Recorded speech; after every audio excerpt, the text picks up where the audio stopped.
our batter look like the next morning. Yep. So I'm ready to start cooking.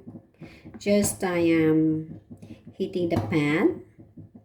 And remember that one of the key is to cook your pancake on a slow fire. Okay? So it wouldn't burn. It would just take the flour, the banana, and all of the ingredients that you put in here. Okay, it will cook it well, but it wouldn't be burnt.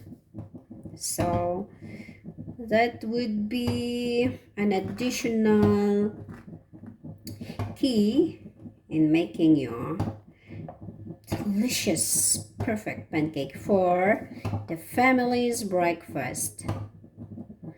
Okay. I am not going to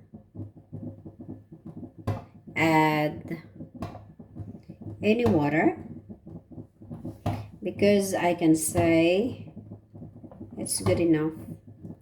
Look at that consistency. Okay. Also, I'm not going to add any oil because remember last night we already added some butter. So we are going to cook. This is our pan, and the noise you're hearing, it is because of the fire. I put it to very low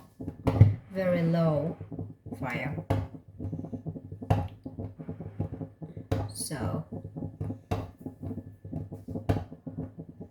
there you go, our first pancake.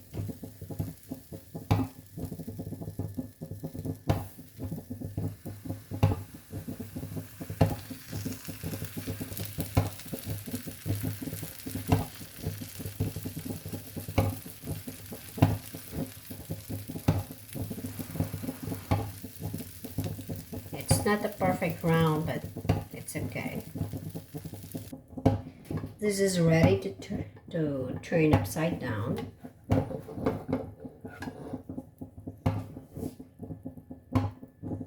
I need it. The smell is good. Really.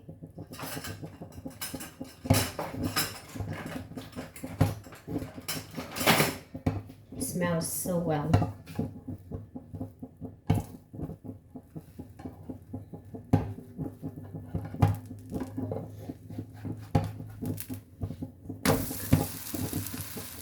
That is nice. So you can see it's brown, not actually so overcooked. Okay.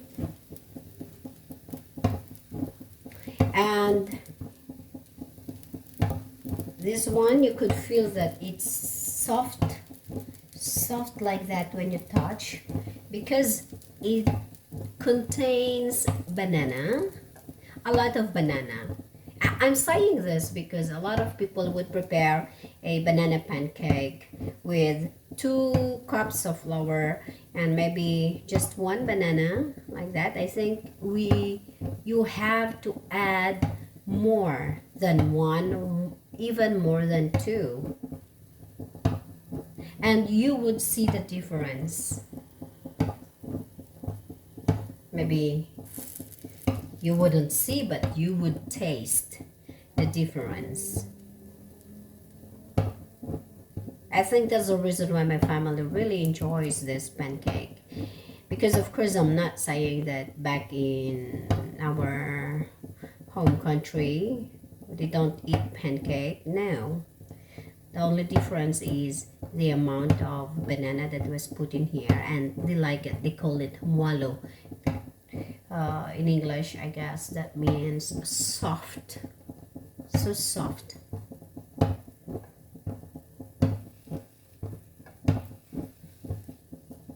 Okay. that's enough. So one has been made, and the second. I'm happy that they are still in the room waiting. Otherwise, they would have taken that already.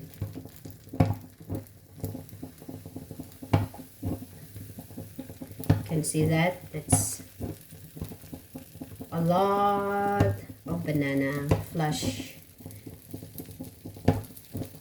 that you can see. There you go. And just with a slow fire, you can see the bubble starts to be formed. It forms the bubbles until it exploded. And when you think that it's pretty much dry over here, that's the time for you to turn it upside down.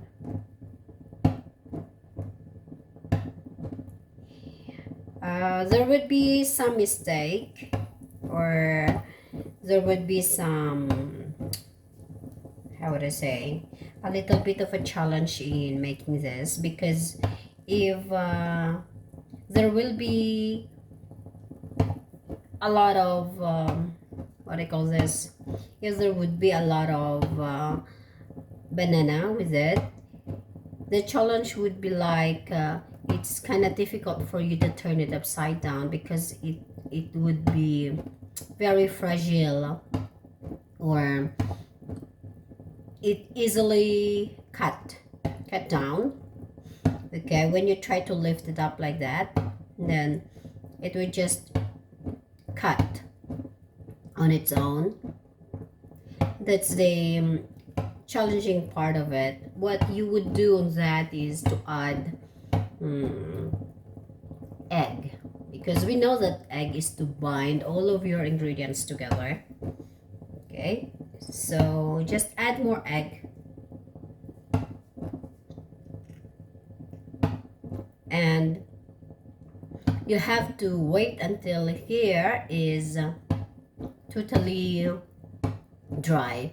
This one, it's good enough, but you can wait for more. You can see those crumbs. Those crumbs are bananas. That is why I always have to help me.